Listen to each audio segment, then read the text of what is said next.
selamat pagi anak-anak hebat. Apa kabar hari ini? Luar biasa. Hari ini kita akan belajar tentang menjaga keselamatan dalam perjalanan. Materi ini untuk kelas 2, tema 8, subtema 4. Nah, sebelum kita belajar lebih jauh lagi, kita akan menyimak sebuah cerita tentang kera dan ayam. Simak baik-baik ya. Kisah kera dan ayam. Suatu hari, kera dan ayam berencana untuk berjalan-jalan ke hutan. Mereka berdua mendapat informasi kalau di hutan itu terdapat banyak pohon buah-buahan yang lezat. Mereka berdua memulai perjalanan sejak pagi, tapi tidak sebatang pohon buah pun yang mereka temui. Yang ada hanyalah pohon-pohon yang tinggi dan berdaun lebat. Mungkin kita harus berjalan lebih jauh lagi, kata kera. Ayam hanya mengangguk setuju. Semakin lama, suasana hutan semakin gelap. Sinar matahari tidak mampu menembus rimbunnya pepohonan. Ayam mulai ketakutan. Kera, kita tersesat. Bagaimana kalau kita pulang saja, katanya. Kera juga kebingungan, mana jalan keluarnya? Mungkin ke arah sana, sahut si kera. Mereka sibuk mencari jalan keluar, tapi semakin lama mereka berjalan semakin jauh mereka masuk ke dalam hutan. Akhirnya kera meminta maaf kepada ayam. Kera merasa bersalah karena telah mengajak ayam berjalan-jalan ke hutan. Padahal ia tidak tahu jalan keluar dari hutan. Ayam pun memaafkan kera. Akhirnya, ayam dan kera bertemu dengan kepiting. Kepitinglah yang menunjukkan mereka jalan keluar dari hutan.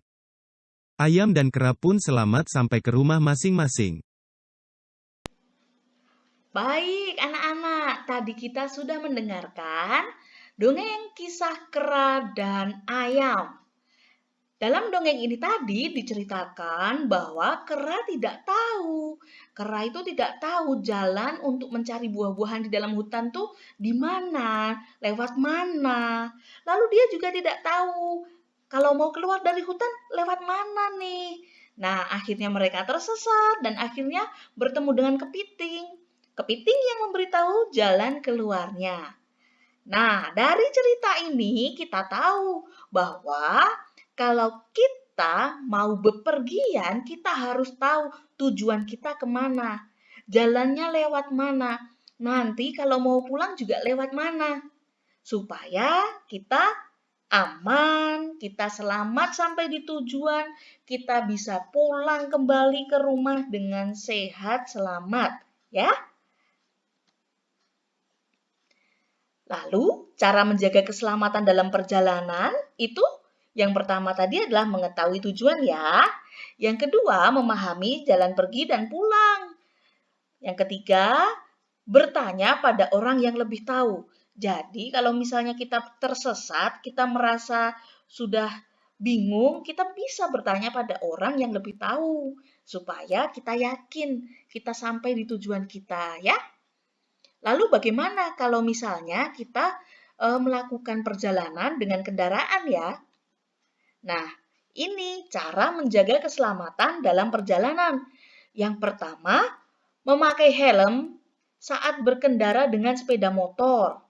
Ya, lalu membonceng satu orang saja. Misalnya kalian bepergian dengan ayah atau ibu ya dengan sepeda motor. Jadi ayah atau ibu memboncengkan satu orang saja di belakangnya ya. Misalnya Andi bepergian dengan ayah. Jadi Andi duduk di belakang ayah, sudah berdua saja. Apalagi kalau tubuh kamu sudah besar ya, sudah tinggi, tentunya eh, tempat duduknya itu hanya muat untuk 2 orang saja ya. Lalu yang ketiga tuh mengenakan sabuk pengaman bila berkendara dengan mobil ya. Tentu saja kita harus mengenakan sabuk pengaman supaya kita lebih aman. Misalnya ada polisi tidur atau supir nih mengerem secara mendadak. Itu tadi kita tidak terbentur dengan benda-benda yang ada di depan mobil ya. Ya, tidak kepalanya tidak membentur tempat duduk yang ada di depannya. Begitu ya. Lalu yang keempat, kita memperhatikan kiri kanan saat akan berbelok. memperhatikan kiri dan kanan. Jadi kalau berkendara dengan sepeda motor, dengan mobil, sebelum kita berbelok baik ke kiri maupun ke kanan, kita pasti akan melihat ke arah belakang dulu ada tidak kendaraan yang di belakang kita, ya, supaya tidak membahayakan pengendara lainnya. Kita melihatnya bukan memutar kepala ke arah belakang ya, tapi melihat dari kaca spion. Begitu. Dan tidak lupa menyalakan lampu tanda bahwa kita akan berbelok, baik itu ke kanan maupun ke kiri. Begitu deh. Nah, dalam dongeng tadi kita tahu loh bahwa ada huruf kapital setelah petikan langsung. Petikan langsung itu yang mana ya? Nah, ini yang dinamakan petikan langsung, yang dilingkari merah ini ya. Itu adalah tanda petikan langsung atau tanda kutip ya. Nih. Lah, lalu kata pertama setelah tanda petik menggunakan, maaf bukan kata pertama, huruf pertama setelah tanda petik itu menggunakan huruf kapital. Di sini ada huruf M. Di kalimat kedua itu huruf K. Di kalimat yang ketiga juga huruf M.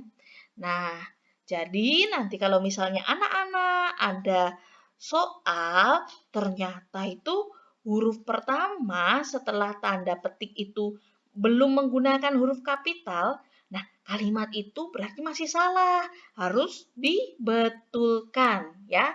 Pembetulannya adalah dengan memperbaiki huruf pertama tadi yang masih huruf cetak biasa, huruf kecil menjadi huruf kapital. Oke. Nah, tentunya kalian sudah jelas kan? Mudah sekali untuk diingat. Setelah tanda petik adalah huruf kapital. Oke? Sekarang kita tahu bahwa kita harus memperhatikan tujuan dan perlengkapan keamanan dalam perjalanan agar kita selamat. Kita juga tahu bahwa huruf kapital digunakan pada huruf pertama petikan langsung. Dua hal itu yang menjadi kata kunci kita hari ini. Lalu setelah ini kalian akan mengerjakan tugas. Tugas bisa kalian lihat pada halaman 162 dan 163. Ya, pada bagian perbaiki kesalahan pada kalimat nomor 1 sampai 5. Ya, di situ ada kalimat dengan petikan langsung, tetapi penggunaan huruf kapitalnya masih belum tepat. Coba kalian perbaiki ya. Kalian tuliskan di buku tulis nomor 1, jangan di buku cetak, oke? Kalau sudah selesai, silakan foto dan kirimkan tugas pada wali kelasmu ya. Oke, terima kasih untuk perhatiannya hari ini. Terima kasih sudah menyimak video pembelajaran hari ini. Selamat belajar, selamat mengerjakan tugas, dan sampai jumpa pada pembelajaran berikutnya. Dadah!